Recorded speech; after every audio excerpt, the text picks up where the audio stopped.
Welcome to the Allied Health Building, the facility that Paducah Community College and West Kentucky Technical College share together. I think it's a good example of good things to come. On behalf of PCC and West Kentucky Tech, I'm excited to introduce to you today Dr. Lynn O'Hara and Dr. Paul McInturff, who will be unveiling an educational opportunity that will bring only good things for this region. First, Dr. McInturff will begin with a few comments, followed by Dr. O'Hara, and at the conclusion of those comments, they will both take your questions. Dr. McInturff?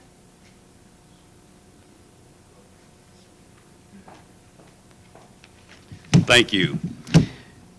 I'm very pleased to be here today on this auspicious occasion, and it really is.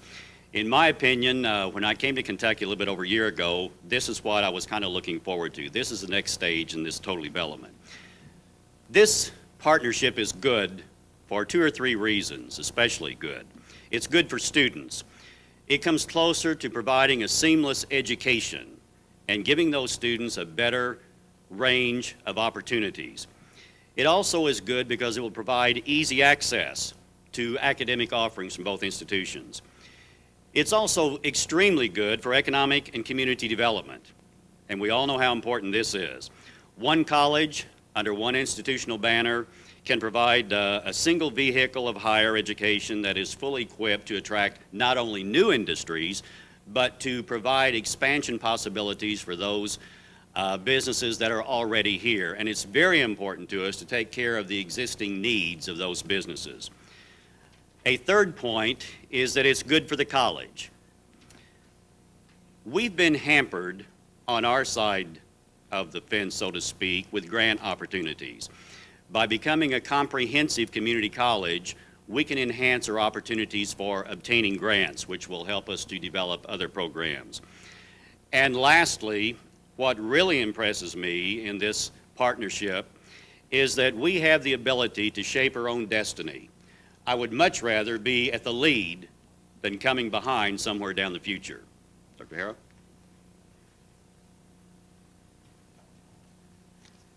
Thank you, Paul, and thank you, ladies and gentlemen, for being here. My role in this is to tell you what we know and what we don't know and what our next steps are going to be. What we know is this: our goal is to create one college, ideally by January 1, the year 2000. So as the millennium is born, so will our new institution be born. We will form this college under the Kentucky Community and Technical College system, and of course we have the blessing of that system by virtue of the resolution passed by the Board of Trustees just last Friday, encouraging consolidation of technical and community colleges in communities where we share that county and share resources.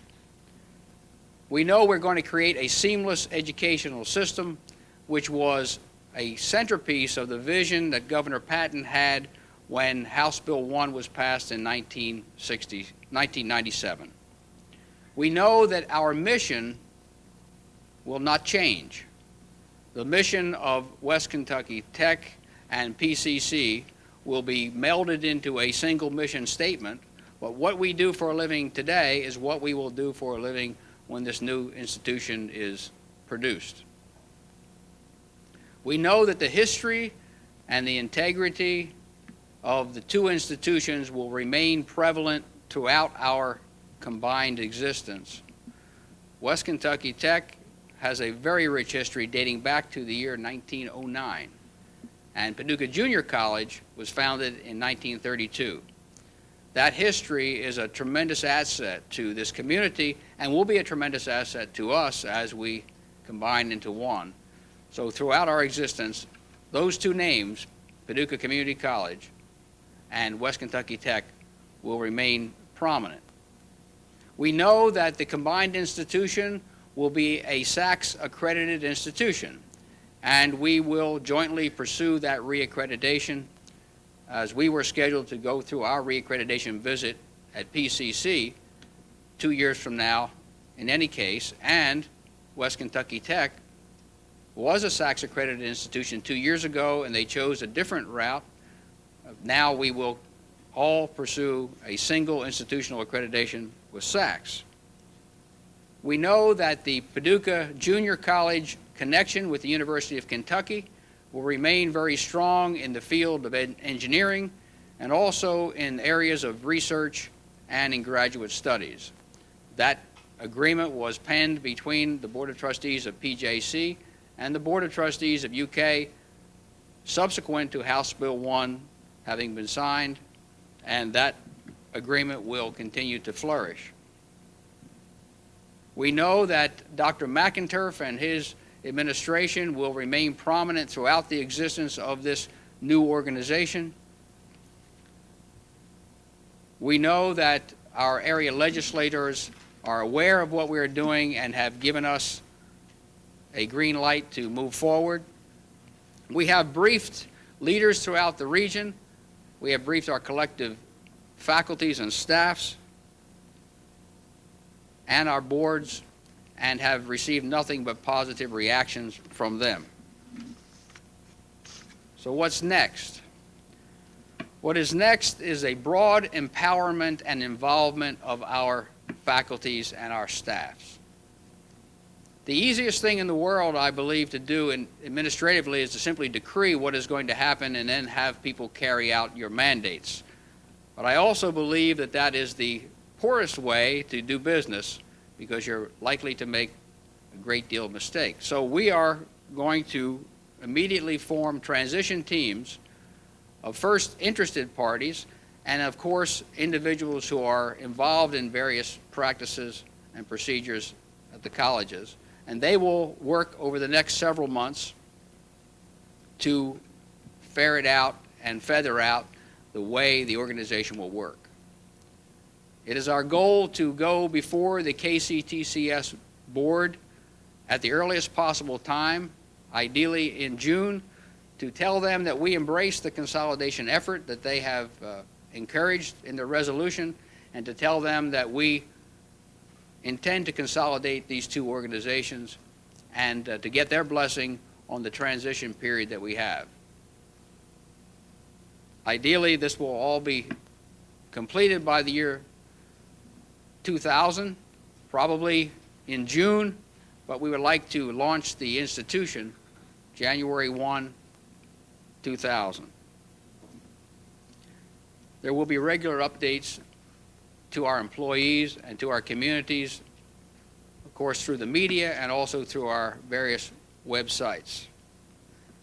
Most important to our employees is that we have the assurances of House Bill 1 and also of the leadership of KCTCS that all jobs are secure. In fact, there's more work than the two of us combined can do today. We anticipate a growth in these two institutions, that new institution, as a result of this combination. I thank you all for coming today, and now Dr. MCINTURFF and I would be happy to answer any questions that you have. Will these institutions eventually have a common name, or will they continue the two separate names? And what would the new name be? Excellent question, and we've had some fun with that. We envision, yes, there will be a single name, and no, we do not know what that will be. But throughout the transition and these discussions, we will devise that name. Mac? Probably should come a lot from the community and these transition teams. Separate enrollments now, separate staff now. We probably have at the technical college around 1,000 students overall, probably about 3,500 in business and industry, and 50 faculty, 50 staff. At PCC, there are 72 faculty, an equal number of staff, and this fall we had 2,900 students. Those are enrolled in credit courses. Is that FTE or is that? FTE is approximately 1,700. Then we enroll thousands of individuals, at least 10,000, I can't give you the number offhand, in non-credit courses. Dr. O'Hara, this is Holly. Excuse me, there's a question coming from Lexington. Let us get this one. Go ahead, Holly.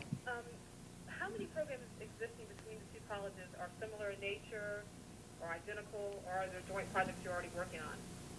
The question was how many programs at the two colleges are similar in nature, how many joint programs are there, and what do we envision?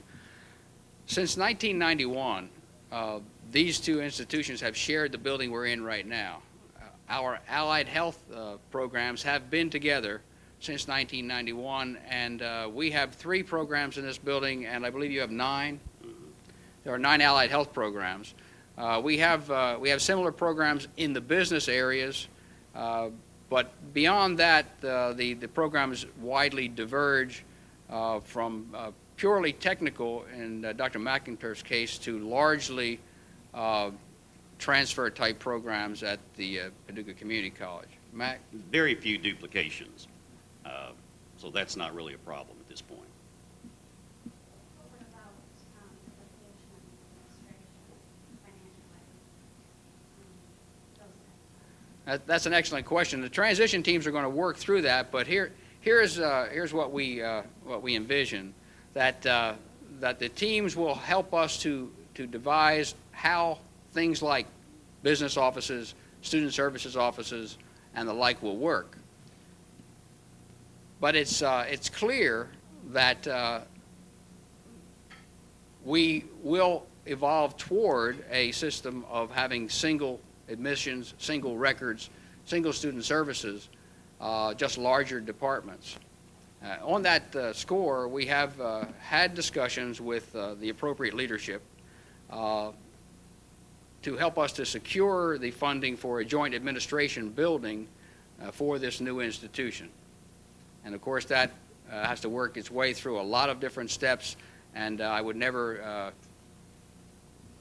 pretend to speak for my superiors or the people who make those decisions, but we've had those conversations. Following up on that, I think probably what you also had in mind was, if I have a marketing person, he has a marketing person, what's going to happen there? We've discussed this with the marketing people even, and for a long period of time, there'll be marketing to do for each institution, cooperation between the two for joint marketing efforts. No one will lose his or her job. Okay. Can you talk a little bit about how this came about, who approached you, how far back it went? I mean, it's only been, 7 days between the time this resolution was in, so you couldn't have just met up last week and got down to that. You want to start? It's not been too much longer than that. However, this has been a formal approach to it. This has been going on for years and years and years.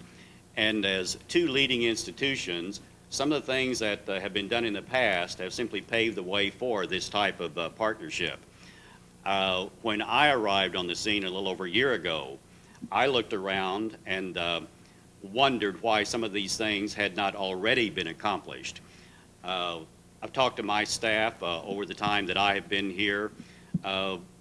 Many people have said, I know that's probably going to happen. Given the opportunity recently, as I said previously, I much rather had be in the lead.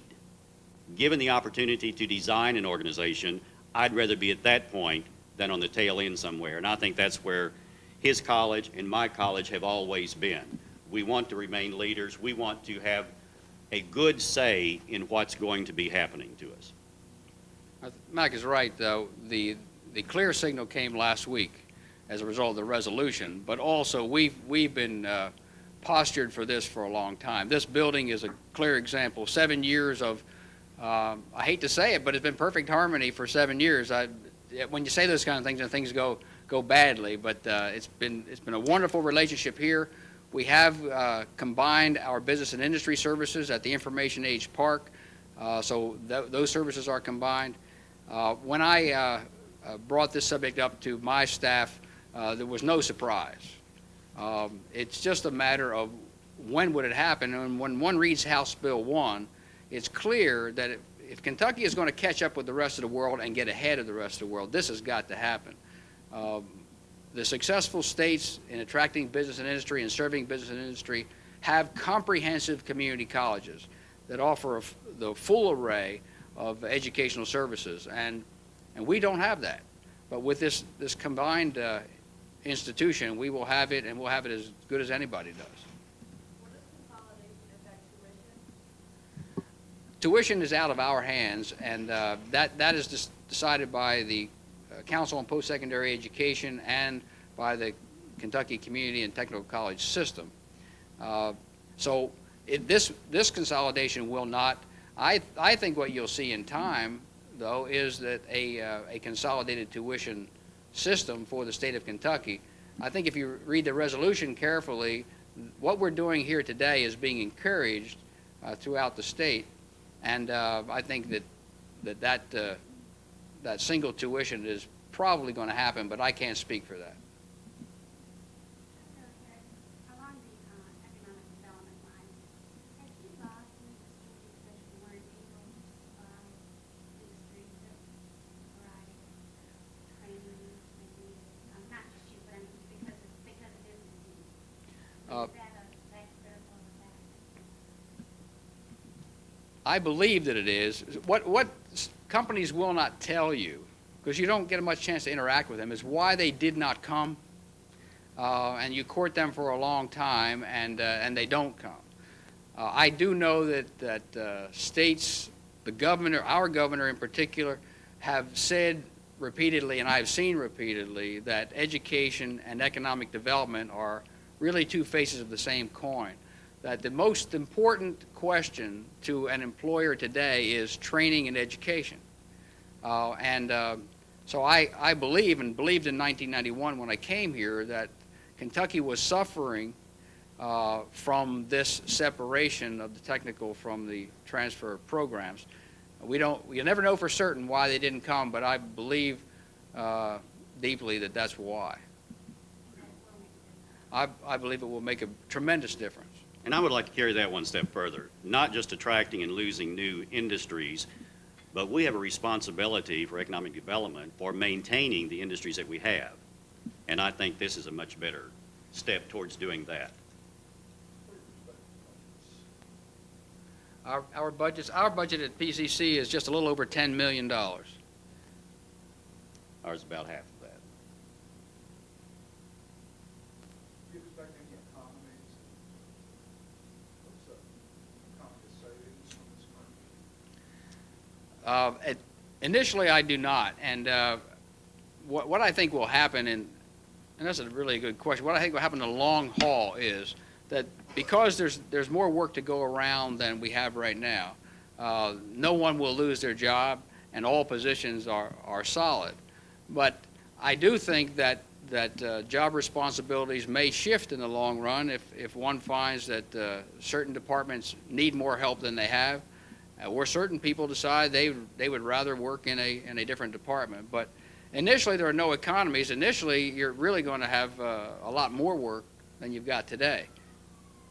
Do you see things happening academically beyond merging what's already here and adding to the merged institutions and offering new programs? And how does this work in with the UK and the graduate education? You mentioned the engineering program. How does it all fit together? Let me address the lower level. I see more new programs being added more easily and more readily simply because we do have the partnership. We've been working together very well, but as two separate institutions, you're still going to have some competition. And I'm sure there will still be some competition, and competition is good. But to have everything under one umbrella, it's much easier to respond. And I think that things will be added.